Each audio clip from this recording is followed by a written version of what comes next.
அவங்க அடிக்கிருந்தார். இப்போ என்னன்னு பார்த்தீங்கன்னா, நம்ம எல்லா ஸ்டேட்லையும் இப்போ வந்து என்னன்னா, ஆக்சுவலி டிஃப்ரெண்டாக ஜாதி வந்து அந்த ஜாதி அந்த ஊரில் என்ன ஜாதியோ ஃபேமஸ் ஆணவ கொலை எக்கச்சக்கமாங்க. இப்போ இப்போ எனக்கு தெரிஞ்சு இந்த ஒரு மாசத்துல மட்டும் ஒரு மாசத்துக்கு ஒரு 30 நாள் 40 நாள்ல 4-5 கேஸ் வெளிப்படையாக வெளில வந்தது.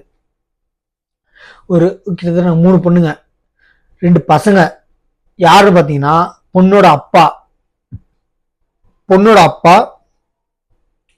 தாமுனே கொண்டுறது, பொண்ணோட அண்ணன் தம்பி நம்ம சுர்ஜித் மாதிரி அண்ணன் தம்பி அவங்க யாரை காதலிக்கணும் அவனை கொண்டுறது. இந்த மாதிரி வந்து ஆணவ கொலை எக்கச்சக்கமா எல்லா ஊர்லயும் எல்லா ஸ்டேட்லயும் இருக்குங்க. எல்லா ஊர்லயும் எல்லா ஸ்டேட்லயும். எப்போ ஒருத்தன் ஜாதி வெறியில இப்போ ஒருத்தன் பரிதாபங்கள் சேனல்ல போட்டிருந்தாங்க. பக்கா தெளிவா யூஸ் பண்ணி யூஸ் பண்ணி அந்த எப்படி இப்படி பண்றாங்க அப்படின்னு சொல்லிட்டு ஒரு கிரியேட்டிவா, அது ஆக்சுவலி சித்தரிக்கப்பட்ட வீடியோ. யாரும் அவங்க கரெக்டா இப்படிதான் நடந்திருக்கும்னு யாரும் பார்க்கலங்க. சிசி கேமரா வச்சு பார்த்து போடல. அவங்க இப்படி நடந்திருக்கும், இப்படி நடந்தா இப்படி பண்ணாதீங்க ஜாதியை வச்சு அப்படின்னு சொல்லி போட்டிருக்காங்க ஒரு வீடியோ. அதை வந்து ஒரு வக்கீல் கூட்டம் பிளஸ் ஒரு சினிமா இண்டஸ்ட்ரியிலேருந்து ஒருத்தர் அவங்க சேனலை முடக்கணும், அவங்கள அரெஸ்ட் பண்ணணும் அப்படின்னா அப்ப நீங்களும் ஒரு ஜாதியை சப்போர்ட் பண்ணி தான் பேசுறீங்க. யாரு? அந்த வக்கீல் கூட்டமும் ஒரு கூட்டம், மொத்தமா சொல்ல ஒரு கூட்டம் கோயம்புத்தூர்ல வக்கீல் ஒரு குரூப் ஒரு 30 பேர் 40 பேர் பிளஸ் இந்த சினிமா இண்டஸ்ட்ரியில வந்தவங்க ஒருத்தர் வந்திருக்காரு. அவரும் சரி ஏன் ஜாதியை அதாவது செத்தவனுக்கு வாழ்க்கைய போனாலும் பரவாயில்லைங்க, ஒரு வருத்தம் கூட தெரிவிக்கல. நல்லா தெரிஞ்சுக்கோங்க, செத்ததுனால வருத்தம் கூட தெரிவிக்கல. அவன் கொலை செஞ்சவன அத்லட்டிக்கான், அவன் வாழ்க்கை போச்சான். ஏன்னா அவன் ஜாதியா அவன் சொல்றான். யாரு? சினிமா இண்டஸ்ட்ரியில இருந்தவர். நான் என்ன சொல்றேன், நீயும் ஜாதியை தான் திமிருத்தனமா பேசுற. ஜாதியை வச்சு எதுக்குங்க பேச மாட்டீங்க? ஜாதியில வந்து வருமானத்தை பத்தி பேசுங்க, மேல கீழன்னு. அதாவது உங்களை தாழ்த்தி பேசுங்க, ஜாதியை தாழ்த்தி பேசாதீங்க. நீ வருமானத்துல பெரியவன், நான் வருமானத்துல கம்மி, நான் உன்னையோட பெரியவன் கம்மி அப்படி பேசுங்க தவிர அதாவது வாழ்க்கையில முன்னேறத பத்தி போட்டி போடுங்க. இந்த ஜாதியை வச்சு எவனையும் மேலே கீழன்னு போட்டி போட்டீங்கன்னா நாளைக்கு வந்து இந்த ஆணவ கொலை வந்து எக்கச்சக்கமா தலைவிரிச்சாடுதுங்க. ரொம்ப கம்மியாச்சு இருந்தாலும் தலைவிரிச்சாடுது. எப்ப கம்மியாகும்னா 0% வருதோ அன்னைக்குதான் நாடு பொருட்படுதோ. இது சொந்த புள்ள வாழ்க்கையும் போச்சு, கொலை பண்றவன் அந்த செத்தவன் வாழ்க்கையும் போச்சு. எங்க ஒரு நிமிஷம் அவன் யார் காதலிக்கணும்னு கூப்பிட்டு எப்பா என் பிள்ளைய நல்லா வச்சு வாழ்வியா, அவன் வாழ்வானா, அவன் தப்பானவனா அப்படின்னு யோசிக்கிறதே இல்லை. ஜாதி எங்கெங்க இருந்துச்சு? ரொம்ப கேவலமான செயல். ஜாதியை மட்டும் வச்சு போட்டி போடாதீங்க. போட்டி போடுறதுக்கு நிறைய விஷயம் இருக்கு. சம்பாத்தியம், வேலை,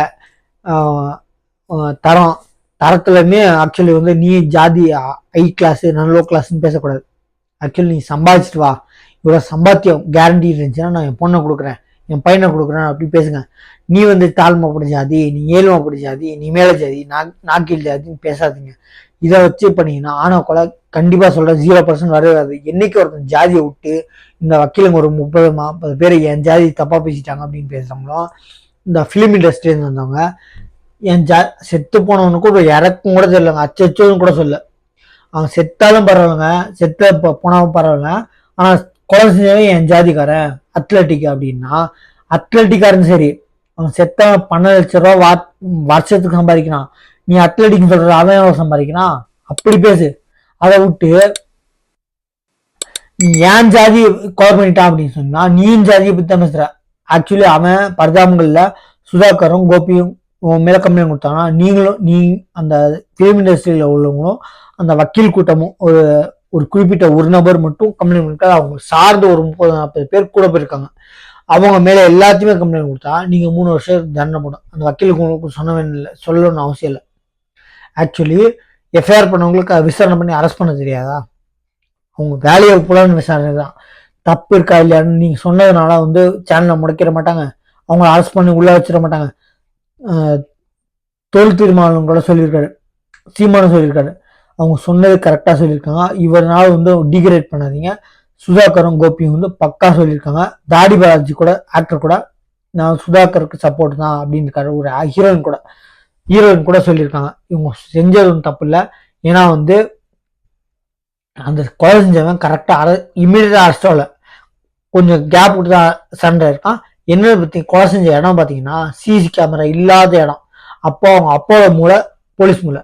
அப்போ அவங்க அப்பாவுக்கு எப்படி சம்மந்தம் இல்லாம இருக்கும்? அவங்க ஹீரோயின் அந்த படம் பேர் தெரியல, நான் எங்கேயோ வீடியோ கேட்டிருந்தேன், நான் கேட்டிருந்தேன் பார்க்கல. அந்த ஹீரோயின் கூட சொன்னது ஆக்சுவலி அந்த மூளையும் போலீஸ் மூளை தான். அவங்க அப்பா தான், அவங்க அப்பா அம்மா போலீஸ். இதனால அவங்க அப்பா அம்மாவுக்கு சம்மந்தம் இருக்கா இல்லையான்னு விசாரணை பண்ணாதான் தெரியும். அதனால நம்ம சேனலை சப்ஸ்கிரைப் பாருங்க. இந்த வீடியோ அப்லோட் பண்ற பாருங்க. நம்ம சேனலை சப்ஸ்கிரைப் பண்ணிட்டு பாருங்க. தேங்க்யூ.